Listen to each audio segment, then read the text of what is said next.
There is Life After College looks at the transition of students from high school through college and into the workforce. It used to be if you got a bachelor's degree, you were pretty golden. You would be able to get a job. But the problem now is as more people get a bachelor's degree, it's less and less of a signal to employers that students are ready for a job. And so I spent the last couple of years with employers of all sizes, with students who had graduated recently from college to look at what are the skills of the future? What are the skills that they need to learn in high school and in college and outside of college in order to launch into their careers? One of the things that I found in reporting the book was that many of today's recruiters are finding students that are ill-prepared for the workforce. So for example, the head of recruiting for Xerox told me that the #1 professional development program requested by new employees there is time management. Right? Because for the most part, learning until you graduate from college is managed for you. A teacher tells you when things are due. A syllabus tells you when you have to have projects due. And the workforce doesn't work like that. The modern workplace doesn't work like that. It's a mashup of activities. The head of university partnerships at IBM said he would rather hire new employees from failed startups than he would new college graduates because they learned the process of failure.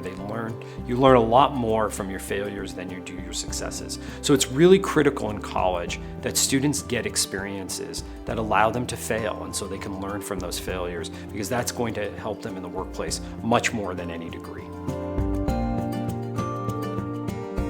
Your 20s are the dress rehearsal for the rest of your life, right? What you do in your 20s matters in your 30s, 40s, and 50s in terms of how much money you make, the types of jobs and the types of careers that you have.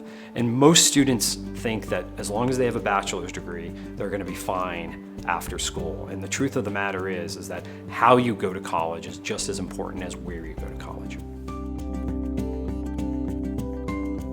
Most employers are looking for what are called the soft skills. This ability to learn how to fail, this ability to navigate the ambiguity of the workforce. Part of the problem is that jobs in 5 years, in 10 years, and 20 years will be very different from the jobs we're used to today. Careers will be completely different. In fact, it used to be that when you graduated from college, you would be able to follow specific career paths and probably stay with an employer or even in a profession for most of your life. Most of today's college graduates need a navigational chart to figure out how to navigate the wide open seas that are going to be their careers. In many ways that's exciting, but in many ways that's also scary for many of today's 20-somethings.